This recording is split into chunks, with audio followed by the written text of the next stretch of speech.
विद्यार्थियों, कैसे हैं आप सब? आशा करता हूं आप सभी लोग अच्छे होंगे। तो बात कर रहा हूं मैं पॉलिटी के एक नए अध्याय के बारे में, जिसमें कांग्रेस की कार्यकारिणी ने 1934 को कुछ नए फैसले लिए। उसमें कुछ ऐसे फैसले रहे जो 1939 को लागू किए गए, और 1939 से पहले 1935 का एक अधिनियम आया जो कि क्रांतिकारी साबित हुआ। कुछ ऐसे अधिनियम आज के वर्तमान समय में भी संविधान में वो लागू किए गए हैं और वो स्वतः उसी तरीके से चल रहे हैं। कई बार विपक्षी पार्टियों ने इस पर जरूर बोला है कि नियमों को बदलिए, लेकिन कुछ ऐसे नियम और कानून हैं जो वाकई में 1935 में जो कानून बनाए गए थे अंग्रेजों के द्वारा और भारतीयों ने मिलकर के जो कानून बनाए, वो आज भी उतने ही सच्चे और अच्छे हैं जो लोगों के ऊपर वो कहीं ना कहीं कानून चल रहे हैं। तो ज्यादा देर न करते हुए वीडियो की शुरुआत करते हैं। तो भारत सरकार अधिनियम 1934 और कांग्रेस की कार्यकारिणी की घोषणा 1934। लंदन में तीसरे गोलमेज सम्मेलन के बाद जारी किए गए श्वेत पत्र में भारत में संवैधानिक सुधारों के लिए ब्रिटिश सरकार के प्रस्तावों की रूपरेखा दी गई थी। इसी के आधार पर कांग्रेस की कार्यकारिणी ने जून 1939 में एक घोषणा की कि श्वेत पत्र का एकमात्र विकल्प यह है कि वयस्क मताधिकार के आधार पर निर्वाचित संविधान सभा द्वारा एक संविधान तैयार किया जाए, और यह पहला अवसर था जब संविधान सभा के लिए औपचारिक रूप से एक निश्चित मांग प्रस्तुत की गई थी। कई सारे भारत अधिनियम पेश किए गए। आपको मैंने अपने वीडियो के दौरान भारत अधिनियम या चार्टर एक्ट जो 1773 से लेकर के और 1919 तक के जो अधिनियम थे वो मैंने आपको सारे अच्छे तरीके से वर्णन किए हैं।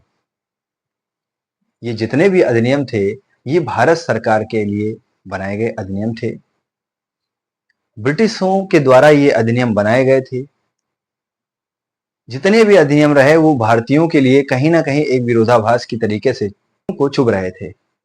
इसलिए उन्होंने एक मांग की। 1928 का जो अधिनियम था, मैंने अपने वीडियो, इसके पहले वाला जो वीडियो है जिसका लिंक मैंने आपको इस वीडियो के डिस्क्रिप्शन बॉक्स में दे दिया है, वहां से जाकर के उस वीडियो को आप जानकारी वहां से प्राप्त कर सकते हैं। तो 1928 के अधिनियम में मैंने ये बताया था कि ये एक समय पहला था जिसको नेहरू समिति के रूप में बोला गया, और उसमें उन लोगों ने पहली बार स्वतंत्रता के लिए, सर्वांगपूर्ण स्वतंत्रता के लिए आवाज उठाई थी, और उसमें कहा था कि अब भारत देश जब आजाद हो तो उसका अपना संविधान होना चाहिए। और ये बात 1934 की कांग्रेस कार्यकारिणी में जोर से उठाई गई। इसलिए 1939 को, यानी जून 1939 को यह फैसला लिया गया कि अब एक ऐसी समिति बनाई जानी चाहिए जिसमें वयस्क मताधिकार होना चाहिए, और मताधिकार होने के बाद जो सदस्य निर्वाचित होंगे वो भारत के संविधान की रूपरेखा को तैयार करें। तो ये बात 1934 की कांग्रेस कार्यकारिणी के बीच में मंचन की गई और उसमें यह फैसला लिया गया। 1934 के बाद में एक अधिनियम आया, भारत सरकार अधिनियम 1935, और ये अपने आप में एक क्रांति का विषय बना। तो आइए समझते हैं 1935 अधिनियम। 1935 के अधिनियम ने सर्वप्रथम भारत में संघात्मक सरकार वो होती है, यानी कि फेडरल गवर्नमेंट। इसका मतलब होता है संघ, यानी कि कोई ऐसी गवर्नमेंट जो अपने राज्यों को साथ में लेकर के चले, यानी वो भारत एक संघ का संघात्मक राज्य बना, यानी कि गवर्नमेंट, संघात्मक सरकार की स्थापना की गई थी, यूनिफाई सरकार की स्थापना करी गई थी। वर्ष 1919 के बाद भारत में उत्तरदायित्वपूर्ण शासन की व्यवस्था के मार्ग में यह दूसरा महत्वपूर्ण प्रयास था। यह एक बहुत लंबा और जटिल अधिनियम है। भारत का वर्तमान संवैधानिक ढांचा बहुत कुछ वर्ष 1935 के अधिनियम पर ही आधारित है। जैसा कि अभी वीडियो के शुरुआत में मैंने बताया कि 1935 का यह अधिनियम आज के आधुनिक समय पर भी चल रहा है, लागू है। तो और ये बहुत ही जटिल है, बहुत ही डिफिकल्ट है। इसको जिस प्रकार तैयार किया गया वो अपने आप में काबिले तारीफ है, क्योंकि इस प्रकार का अधिनियम जो कि आज तक चल रहा है, तो समझ लीजिए उस समय में बनाया गया जो ये अधिनियम है आज भी लागू है। तो समझ लिए उस समय के जो लोग रहे होंगे कितना पावरफुल माइंड रहा होगा उनमें। अगर ये आपको जानकारी मेरी अच्छी लग रही है तो वीडियो को लाइक करें, चैनल को सब्सक्राइब करें, अपने बंधुओं को, अपने रिश्तेदारों को, अपने भाइयों को, है ना, अपने दोस्त को ये वीडियो शेयर भी करें। एक बात और बताना चाह रहा हूं कि मैं कई बार कहता हूं क्या कि मॉक टेस्ट आप दीजिए, बहुत अच्छी बात है, लेकिन जो बच्चे अभी अभी 1-2 महीना हुआ है अपनी पढ़ाई करते हुए, आप वीकली टेस्ट अपना स्वयं ले सकते हैं कि जो आपने तैयार किया उसका वीकली टेस्ट संडे में ले लिया, मंडे टू सैटरडे तक जो पढ़ाई करी उसका टेस्ट आपने अपने आप ले लिया।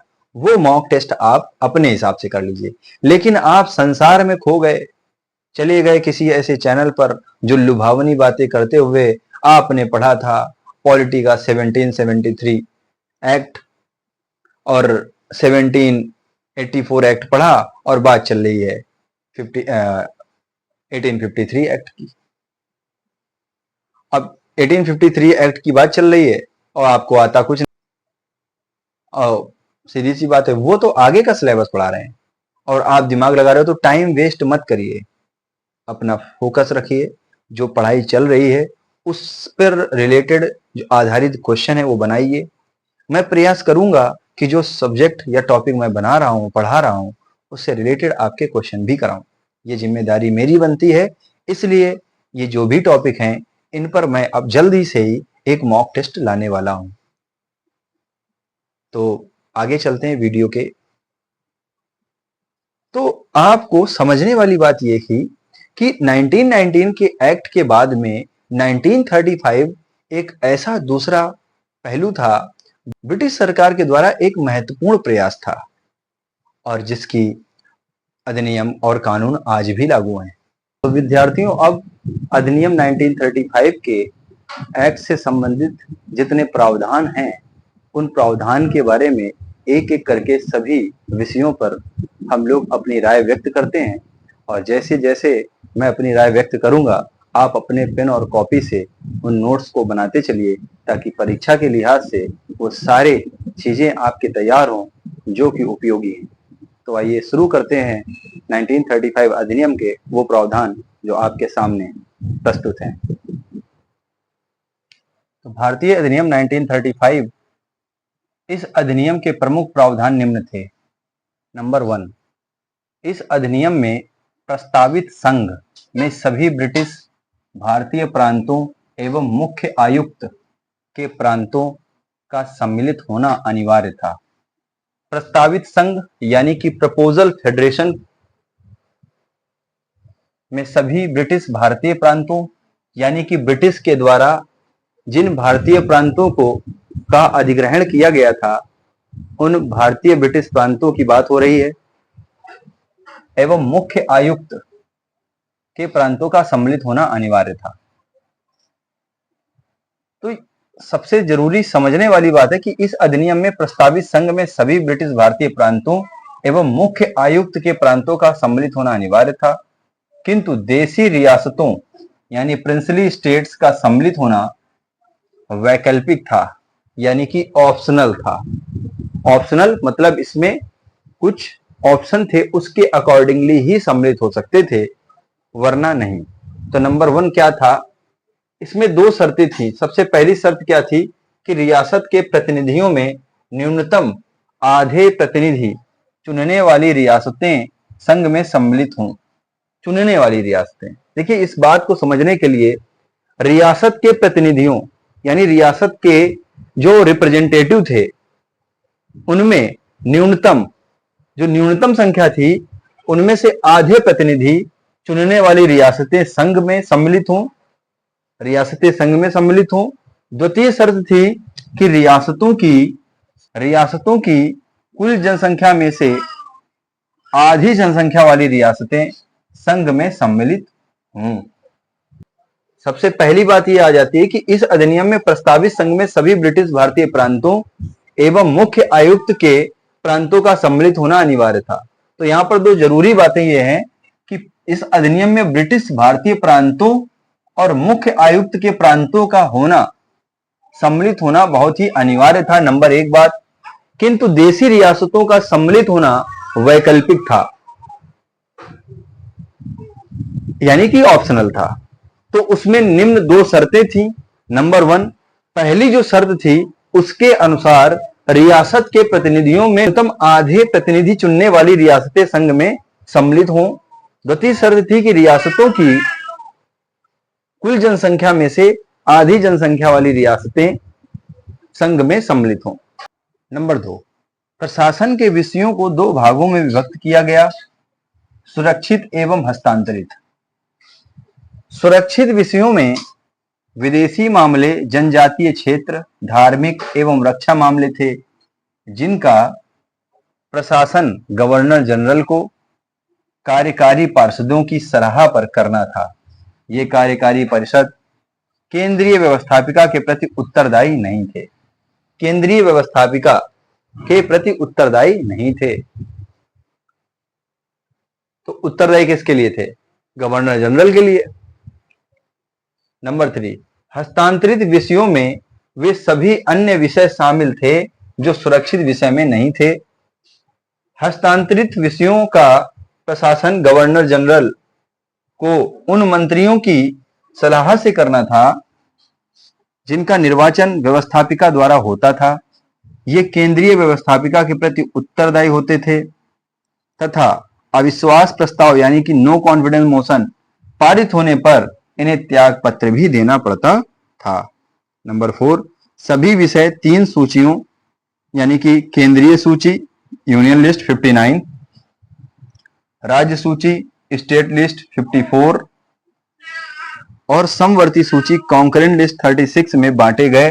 अवशिष्ट शक्तियां वायसराय को दी गई। ये अवशिष्ट शक्तियां क्या होती हैं? ऐसी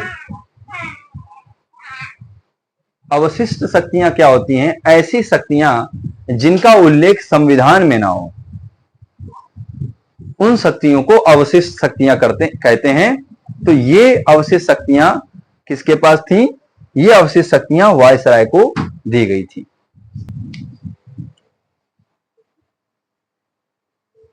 प्रांतों को स्वतंत्र आर्थिक शक्तियां एवं संसाधन दिए गए। प्रांतीय सरकारें अपनी स्वयं की साख पर धन उधार ले सकती थी। प्रांतों को स्वायत्तता एवं पृथक विधिक पहचान बनाने का अधिकार प्रदान करना था। तो प्रांतों को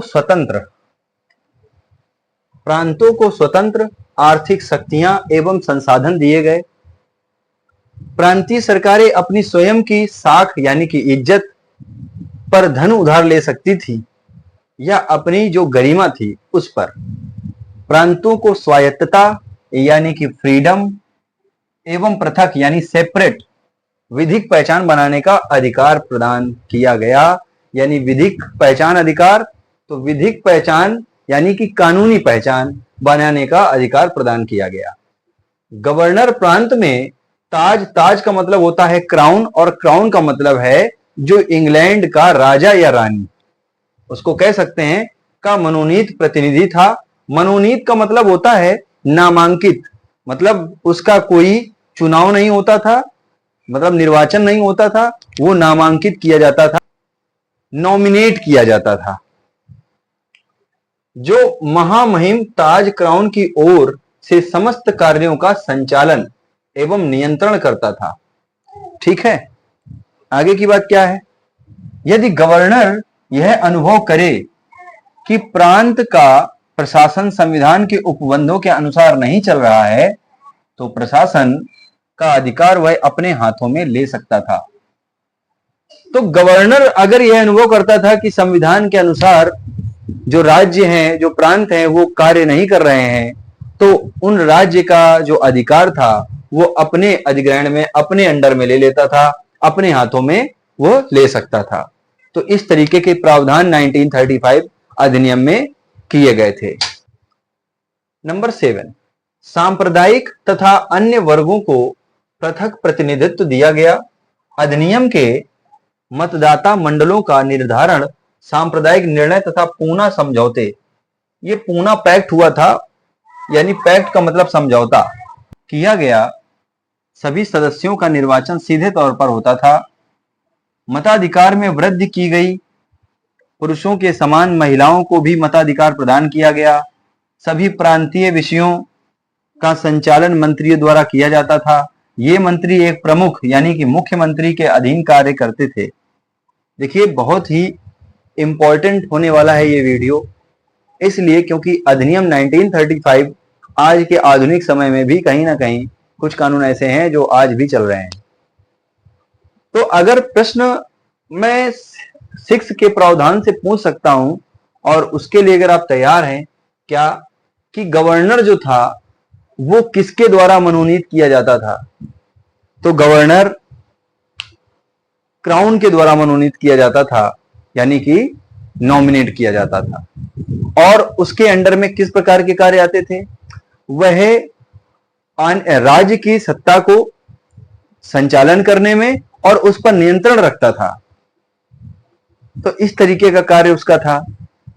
अगर हम प्रशासन की बात करें, राज्य के प्रशासन के बारे में बात करें, अगर वो अनुभव ये करे कि राज्य का जो प्रशासन है वो संवैधानिक अनुसार नहीं चल रहा है, यानी संविधान के अनुसार नहीं चल रहा है, तो राज्य का पूरा प्रशासन अपने हाथों में वह ले सकता था। ये तो 5 नंबर की बात थी, सॉरी 6 नंबर की बात थी। 7वां नंबर ये कह रहा है कि सांप्रदायिक तथा अन्य वर्गों को पृथक प्रतिनिधित्व दिया गया। सांप्रदायिक मतलब होता है धार्मिक अनुसार पर, धर्म के अनुसार। हिंदू है तो हिंदू को, मुस्लिम है तो मुस्लिम वर्ग को, पारसी है, जैन है, सबको अलग अलग सांप्रदायिक तथा अन्य वर्गों को पृथक प्रतिनिधित्व दिया गया। पृथक मीन सेपरेट होता है, प्रतिनिधित्व मतलब रिप्रेजेंटेटिव, लीडरशिप। अधिनियम के मतदाता मंडलों का निर्धारण सांप्रदायिक निर्णय तथा पूना समझौते के अनुसार ही किया गया था। पूना समझौते के बारे में हिस्ट्री में बताऊंगा जब हिस्ट्री पढ़ा रहा हूंगा, मॉडर्न हिस्ट्री। अभी ये समय नहीं है कि मैं पूना समझौते के बारे में आपको बताऊं, क्योंकि पूना समझौता छोटा मोटा समझौता नहीं है, इसकी थोड़ी कहानी है, उसको मैं बताऊंगा, लेकिन यहां पर नहीं। तो एक पूना समझौता था, उसके आधार पर या उसके अनुसार ही किया गया। सभी सदस्यों का जो निर्वाचन था वो सीधे तौर पर होता था। मताधिकार में वृद्धि की गई। महिलाओं को भी पुरुषों के जैसे अधिकार उनको दिया गया, मताधिकार दिया गया। सभी प्रांतीय विषयों का संचालन मंत्री द्वारा किया जाता था, और ये जो मंत्री होते थे एक प्रधान यानी कि मुख्यमंत्री के अधीन कार्य करते थे। नंबर 8, मंत्री अपने विभाग के प्रति जवाबदेह होते थे। किसी मामले में दोषी पाए जाने पर इनके खिलाफ, व्यवस्थापिका में इनके खिलाफ महाभियोग चलाया जाता था। इम्पीचमेंट का मतलब होता है महाभियोग, चलाया जा सकता था। प्रांतों में द्वैध शासन प्रणाली खत्म कर दी गई थी, यानी समाप्त कर दी गई थी, तथा उन्हें स्वतंत्र और स्वशासन का अधिकार दिया गया था। इसके बारे में अभी थोड़ी सी चर्चा करूंगा लास्ट में कि प्रांतों को स्वतंत्र शासन करने का कैसे अधिकार दिया गया और ये द्वैध शासन प्रणाली क्या थी। किंतु गवर्नर के विशेषाधिकार अभी बने रहे। केंद्र में द्वैध शासन की स्थापना की गई। संघीय न्यायालय फेडरल कोर्ट 1937 की स्थापना की गई, जबकि संघीय बैंक यानी रिजर्व बैंक 1935 की स्थापना की गई। तो 1935 अधिनियम में अगर आप गौर करें, छोटे छोटे पॉइंट जिसके बारे में हम लोगों ने बात करी, कि गवर्नर प्रांत में ताज का मनोनीत प्रतिनिधि होता था। वो गवर्नर तो क्या कहते हैं, किसी राज्य का होता था, लेकिन जब क्राउन उसको मनोनीत करता था तो उस राज्य का प्रशासन चलाना हो या उस पर नियंत्रण रखना हो, ये दोनों ही काम उसके अंडर में आते थे। दूसरी बात यह आती है कि महिलाओं को भी पुरुषों के जैसे समान अधिकार मिलने लगे, जैसे कि मताधिकार दे दिया गया था। इससे पहले 1935 अधिनियम के पहले महिलाओं का मताधिकार था ही नहीं, और ना ही वो केंद्र सरकार में जो लोकसभा थी, केंद्रीय विधानसभा, जिसका पहले भी मैं वीडियो बना चुका हूं और आपको शुरुआत में मिलेगा, तो उसमें भी यही बात थी कि महिलाओं को मनोनीत नहीं किया जा सकता था और ना ही वो चुनी जा सकती थी। यानी कहने का मतलब ये है कि वो इलेक्शन भी नहीं लड़ सकती थी। लेकिन 1935 के अधिनियम के बाद में ये पिक्चर बिल्कुल क्लियर हो जाती है कि महिलाओं को भी मताधिकार का अधिकार प्राप्त हो गया था और वो अब इलेक्शन भी लड़ सकती थी। ये सारी बातें समझ में आ जाती हैं। द्वैध शासन मतलब जिसमें दो प्रकार के शासन हो। अब दो प्रकार के शासन कैसे शासन होते हैं? आप एक ऐसी व्यवस्था समझिए जो आज की व्यवस्था है। उस व्यवस्था में यह है कि केंद्र सरकार देश के स्तर पर काम करती है, जबकि राज्य सरकार राज्य के स्तर पर काम करती है। केंद्र सरकार राज्यों की सरकारों पर कोई भी हस्तक्षेप नहीं कर सकती है, करने को कर सकती है लेकिन करती नहीं है, क्योंकि राज्य सरकारों को अपना अधिकार प्राप्त है, वो अपने तरीके से काम कर सकती हैं अपने राज्य में, क्योंकि उनको स्वतंत्रता है, राइट टू फ्रीडम, यानी कि स्वतंत्रता का अधिकार उनको भी प्राप्त है। तो मतलब ये कि राज्य सरकारें अपना राज्य भी संभालें और केंद्र सरकार के अंडर में भी रहें। तो कहने का मतलब ये है कि उस समय की जो राज्य सरकारें थी वो केंद्र सरकार से पूछ पूछ करके काम करती थी, जो कि राज्य सरकारों को बिल्कुल पसंद नहीं आ रहा था। तो इसलिए राज्यों को स्वतंत्रता प्रदान कर दी गई कि आप अपना शासन अपने राज्य में अपने तरीके से चलाइए। लेकिन गवर्नर जो होता था, इससे पहले जो मैंने बात करी कि अगर गवर्नर को यह लगता था कि राज्य सरकारें संवैधानिक तरीके से काम नहीं कर रही हैं, तो उनका राज्य का प्रशासन वो अपने हाथों में ले सकता था। यह बात आज भी है। आज भी जो गवर्नर हैं, अगर किसी ऐसे राज्य में संवैधानिक तरीके से काम नहीं हो रहा है तो वहां पर राष्ट्रपति शासन लगाया जा सकता है। गवर्नर राष्ट्रपति को एक चिट्ठी लिखता है और वो कहता है कि राज्य की स्थितियां अच्छी नहीं है, इसलिए माननीय आप यहां पर राष्ट्रपति शासन लगाने का कर्तव्य निभाएं, और वहां पर उस राज्य में राष्ट्रपति शासन लग सकता है। ये एक केवल उदाहरण मैंने पेश किया आपको बताने के लिए कि किस प्रकार ये शासन काम करता है या काम करेगा। तो ये द्वैध शासन प्रक्रिया से संबंधित था। तो द्वैध शासन अब राज्यों से खत्म कर दिया गया था। राज्य की सरकारों को स्वतंत्र काम करने की उनकी जो इच्छा थी उसके प्रति उसका अधिकार उनको दे दिया गया था। आगे की बात क्या करें? आगे की बात यही है कि मंत्री जो थे वो अपने विभाग के प्रति जवाबदेही होती थी उनकी। अगर वो मंत्री अपने किसी काम में दोषी पाए जाते थे तो व्यवस्थापिका के अनुसार उनको उनके ऊपर महाभियोग लगाया जाता था। बात करें तो आगे की बात यह है कि केंद्र में द्वैध शासन की स्थापना की गई। 1935 के अधिनियम के अकॉर्डिंगली एक सुप्रीम कोर्ट की स्थापना होती है 1937 में की जाती है। कब की जाती है? 1937 में एक सुप्रीम कोर्ट की स्थापना की जाती है, जिसको संघीय न्यायालय कहते हैं, फेडरल कोर्ट। 1937 में उसकी स्थापना होती है। जबकि 1935 में संघीय बैंक की स्थापना होती है, जिसको आज हम लोग रिजर्व बैंक के नाम से जानते हैं। पॉइंट नंबर 9, संघ लोक सेवा आयोग, प्रांतीय लोक सेवा आयोग व 2 या अधिक राज्यों के लिए संयुक्त लोक सेवा आयोग का गठन किया गया। ब्रिटिश संसद की सर्वोच्चता बनी रही एवं भारत परिषद का अंत कर दिया गया। बर्मा, जो आज का म्यांमार बोला जाता है, बरार एवं अदन को भारत से पृथक कर दिया गया। वर्ष 1935 के अधिनियम में प्रस्तावित संघ बनाने की योजना कार्यान्वित नहीं हो पाई। फिर भी इस अधिनियम के कई ऐसे प्रावधान लागू हो गए जो आज भी भारतीय शासन व्यवस्था में आधार बने हुए हैं। वस्तुतः हमारा संविधान भी भारत शासन अधिनियम 1935 को आधार बनाकर चला है। तो यहां से आपके 1935 अधिनियम के जो प्रावधान थे वो समाप्त होते हैं। स्टूडेंट्स, अब आपसे मिलेंगे किसी नए वीडियो में। तब तक के लिए आप मुझे आज्ञा दीजिए। जय हिंद, जय भारत।